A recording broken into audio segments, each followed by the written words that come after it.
Amen. Le thème que nous sommes en train de développer à sa deuxième dimension, la salle d'attente. C'est la salle d'attente, partie, deuxième dimension, partie 2. Nous avons lu un verset important.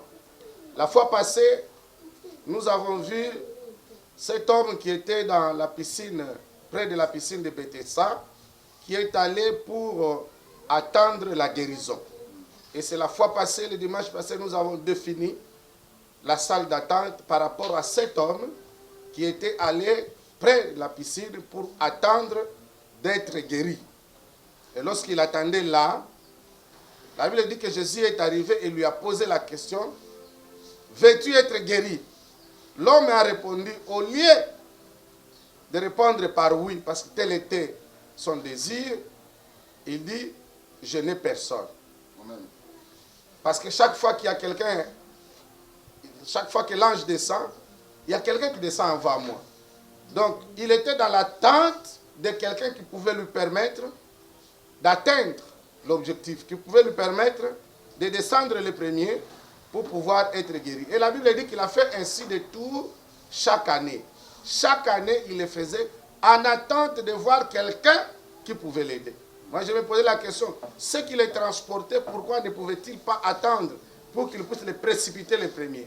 Même ceux qui les transportaient étaient impatients, ne pouvaient pas attendre, l'aider à les précipiter pour qu'ils tombent les premiers.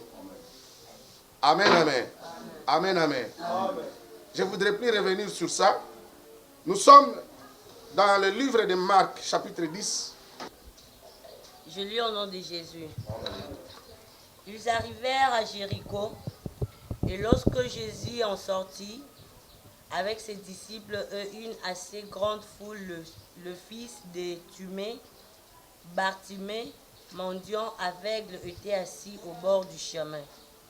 Il attendit que c'était Jésus de Nazareth, et il se mit à crier, « Fils de David, Jésus, aie pitié de moi. » Plusieurs le reprenaient pour le faire taire, mais il criait beaucoup plus fort, « Fils de David, aie pitié de moi. » Jésus s'arrêta et dit, « Appelez-les. » Ils appelèrent l'aveugle en lui disant, « Prends courage, lève-toi, il t'appelle. » L'aveugle jeta son manteau et se leva d'un bond, vint vers Jésus. Jésus, prenant la parole, lui dit, « Que veux-tu que je fasse ?»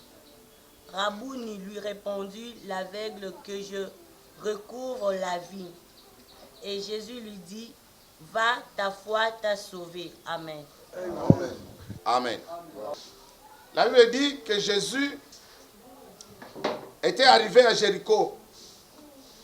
Il sortait et il y avait beaucoup de gens, une grande foule qui les suivait, avec les disciples, ensemble, qui les suivaient sur cette route-là de Jéricho. Et il passait sur une voie, une grande voie, une artère principale de la ville, mais à côté, il y avait des routes, des avenues transversales, des avenues, des petites avenues. Et il y avait un aveugle, la Bible dit, un aveugle né. Un aveugle né, c'est-à-dire un aveugle de naissance, qui s'appelait Bartimée.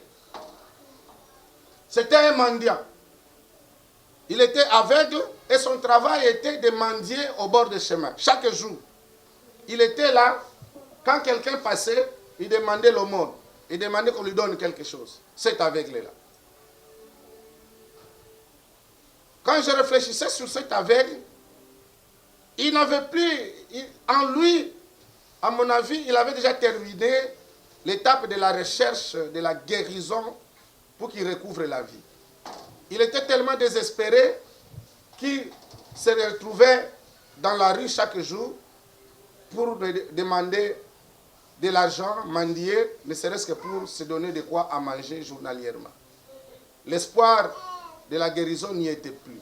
Mais seulement, quand j'ai lu les commentaires de ces passages, il avait déjà entendu parler de Jésus, là où il était. Mais il n'a jamais eu l'occasion de rencontrer Jésus. Il n'avait non plus, à mon avis, il n'avait pas non plus à Zoakite et Likia. Un jour, il pouvait rencontrer Jésus. Je ne pense pas. Parce que sur cette route-là, selon les commentaires, Jésus ne pouvait pas passer là-bas. C'était une route cachée, un chemin caché, quelque part, un coin, un recoin. Donc, il était dans cet état. Bartimée, je le représente comme quelqu'un qui est dans une situation de misère. Une situation de misère, de difficulté. Bartimée, c'est une représentation de personnes morales ou physiques qui sont en difficulté. Amen. Amen. Nous sommes dans la salle d'attente. Sachant que Dieu bénit selon son destin. Dieu guérit selon sa volonté. Personne d'entre nous ne peut obliger Dieu à faire ce que nous voulons. Mais c'est Dieu qui fait ce qu'il veut. Amen, amen. Le Congo, dans sa situation d'aujourd'hui, nous sommes aussi dans notre salle d'attente. Nous sommes dans une misère indescriptible et que nous, de sorte que nous pleurons chaque jour. Nous posons la question, quand est-ce que ce mal terminera? Le problème du Congo, quand est-ce que nous aurons la solution? Quand est-ce que les problèmes, les questions que nous nous posons au Congo auront la solution? Quand? C'est une question. D'où viendra-t-il ou telles les solutions pour le Congo? Est-ce que d'un homme comme moi et vous? Est-ce que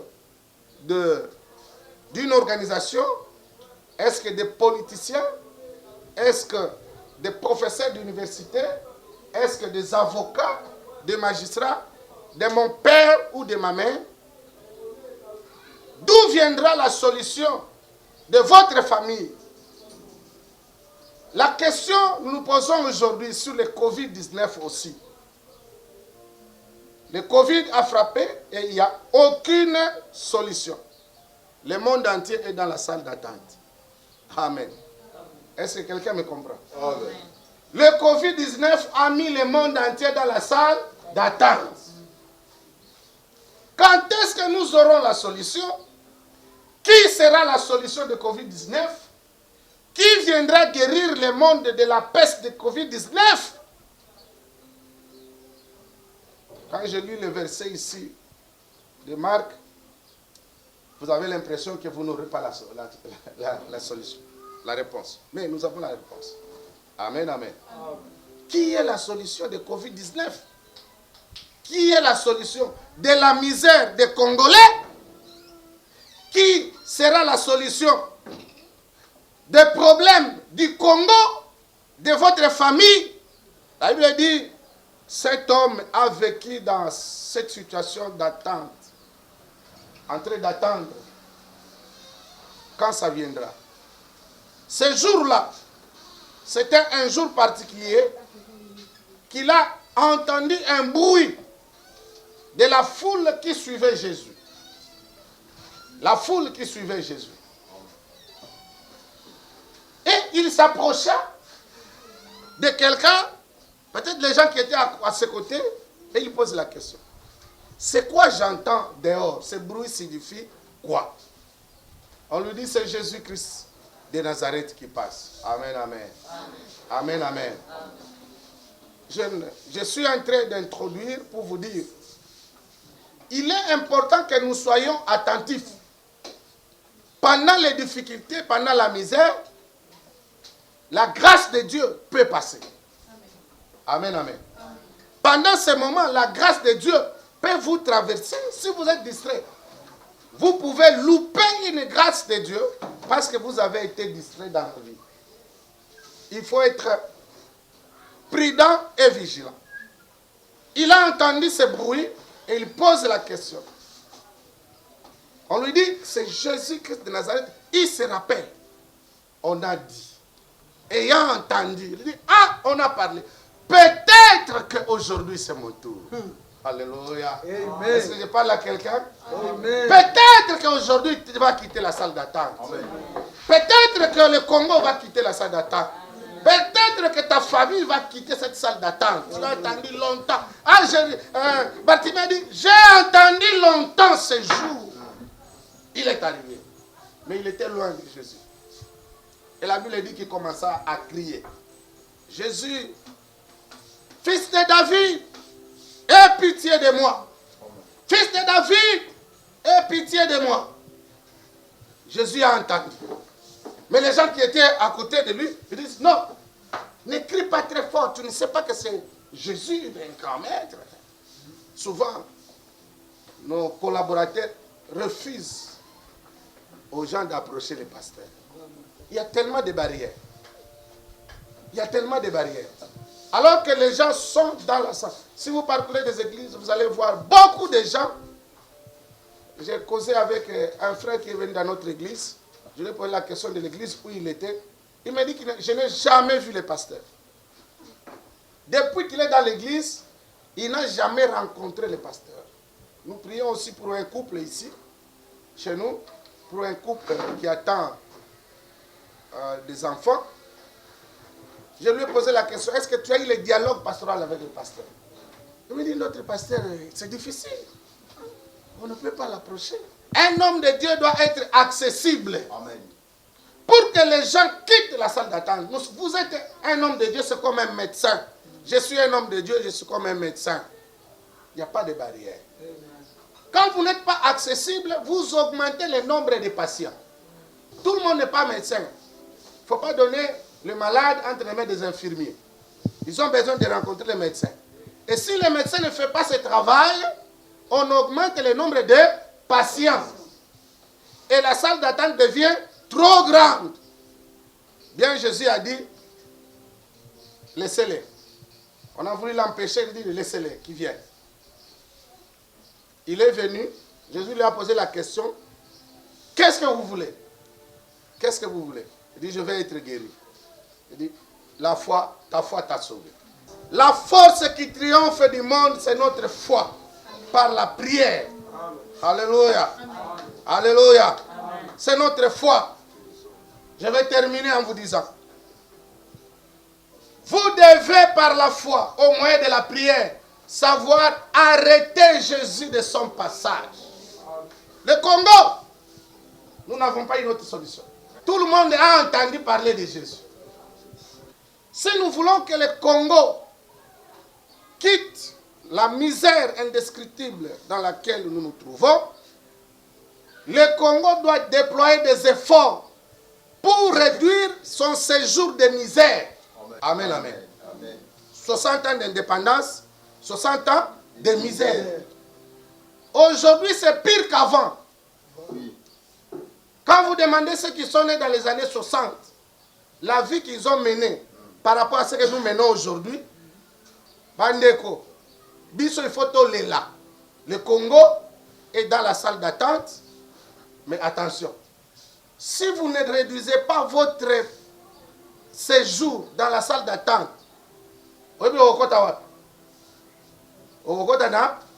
urgence, comment, et la vie devient difficile. Si nous ne nous réveillons pas aujourd'hui, nous ne comprenons pas les choses aujourd'hui, le Congo, nos familles, nos enfants et nous-mêmes, nous risquons d'entrer dans le coma physique, spirituel, politique, social et économique. Amen. Tout dépend de ce que nous pouvons faire. Et je crains fort, à la lire au-devant des choses, quand je regarde ce qui se passe, je crains fort que nous ne soyons pas en train d'aller vers les soins intensifs. Et d'ailleurs, je peux dire que nous sommes dans les soins intensifs. Le Congo, d'abord. Les économistes disent que nous sommes en train de recevoir la perfusion économique et sociale. Parce que nous n'avons rien. On ne produit rien. Même Dieu peut nous poser des questions. On ne produit, on a tout, mais on manque tout. Je vais vous donner pour le Congo 3 grandes étapes. 3 grandes étapes. Du monde, hein, du monde, pour que vous puissiez comprendre ce qui se passe aujourd'hui, concerne particulièrement le Congo. La première révolution technologique fut la révolution de l'automobile. La première matière première, c'était les VA pour construire, pour fabriquer les pneus. Le monde entier n'avait pas cette matière. Le pneu que vous voyez ici. Il n'y a que le Congo. Première révolution. Il n'y a que le Congo. Et le monde entier est venu au Congo. C'est pourquoi nous avons été colonisés. Pour cette histoire. On nous a coupé les mains. Le Congo avait environ 25 millions d'habitants. Environ. Sont morts à cause de l'EVA 10 millions. 10 millions. De 25 millions, on nous a tué 10 millions. Premier génocide mondial. Deuxième révolution technologique. Après cette histoire d'automobile, c'était le courant, l'électricité, le courant et consorts. Première matière première, le cuivre. Le monde entier, 65% du cuivre au Congo. Du monde entier. Le reste, il se partage entre les pays. Il y en a combien de pays dans le monde? Le monde compte combien de pays? D'abord le continent, puis les pays. 65% au Congo, au Katanga. Le Congo en a payé le prix. Qu'est-ce que nous on a? On a rien. Troisième révolution, téléphone. N'est-ce pas? 85% de coltan du monde entier au Congo. Est-ce que vous comprenez? Même les téléphones que vous avez là, vous avez la matière qui vient du Congo. Vous-même, vous achetez votre propre matière. Ça vient du Congo. Les Android et tout ce que nous avons, ça vient du Congo. On devait en avoir au Félé, hein? Mais ça vient du Congo, mais nous achetons très cher. Demain, quatrième révolution, l'eau. 80% d'eau douce. Le Congo. C'est la quatrième révolution et la guerre qui va venir. Mais nous sommes toujours dans la salle d'attente. Soins intensifs. OMS, ONU, FMI, Banque mondiale, Banque Pesabiso Biloko Akolia, Banque Songabiso Boé, Lelo, Covid, vaccin. Attention! Ne prolongez pas votre séjour dans la salle d'attente. Qu'est-ce que vous devez faire? Prendre conscience. La prise de conscience pour les Congolais, pour nous-mêmes, est très importante. La prise de conscience pour les pasteurs, les prophètes, ne vous limitez pas seulement à ce que vous prophétisez. Nous avons le devoir de former, d'informer aussi nos fidèles. Tu es bloqué par les péchés, embourbé dans les péchés, dans des situations difficiles. Il faut que tu prennes d'abord conscience, que tu comprennes que naumeli mingi nakati na masumu oyo, trop c'est trop. Quand quelqu'un se trouve le confort dans le mal, ce n'est plus un homme sensé. Amen. Tu as perdu du sens. Amen. Ce n'est plus un enfant de Dieu, une fille, un homme, un garçon, un fils de Dieu, mais c'est un homme insensé. Un enfant de Dieu, c'est celui qui tombe, mais qui prend conscience et se relève. Amen. Il continue les chemins. Même dans la guerre, un vrai militaire, ce n'est pas celui qui tombe et qui reste là. Tu as reçu une balle, tu fais un effort pour quitter ces champs-là et fuir un peu plus loin. Comme ça, l'ennemi ne t'atteindra pas. Rien ne marche au Congo, sur tous les plans. Sur le plan social, les familles pleurent. La Bible dit un jour révèle un autre jour. Et pour nous, ça devient chaque jour nouveau, c'est le pire du jour passé.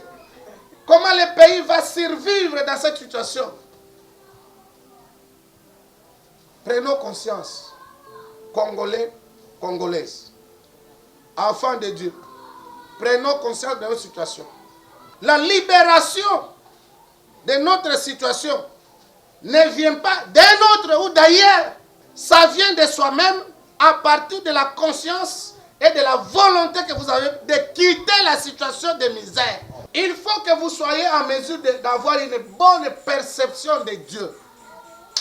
Pierre a reconnu, il dit, toi tu es Jésus, tu es Christ.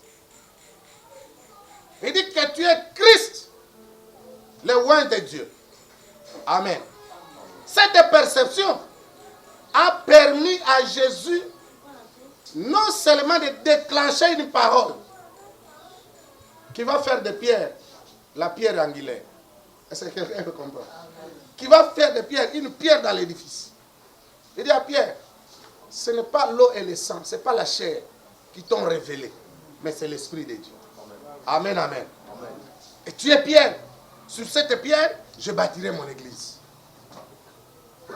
La bonne perception de Jésus ou de Dieu dans votre vie te permet de changer ton identité.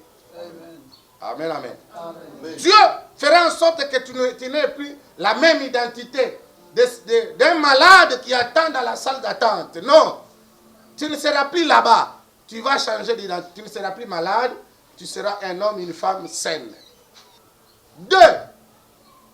Ça permet à ce que Dieu puisse confirmer le ministère qu'il place en vous ou les dons qu'il a besoin de placer en vous pour l'édification de l'église.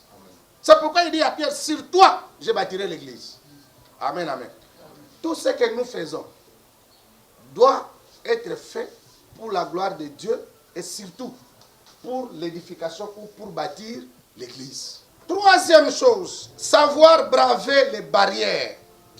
La convoitise, la jalousie, la haine, l'hypocrisie, peut t'empêcher d'entrer dans la grâce de Dieu.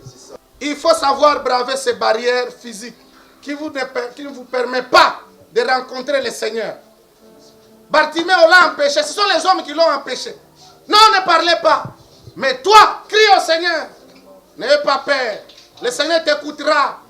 N'ayez pas peur. J'ai parlé à quelqu'un, il m'a dit, je ne sais pas quitter l'occultisme. Parce qu'on m'a dit, les jours que je quitterai, je mourrai. Mais de toutes les façons, tout le monde mourra. Voilà comment le diable trompe. Mais qui ne mourra pas? Qui va rester éternellement? De toutes les façons, tout le monde mourra.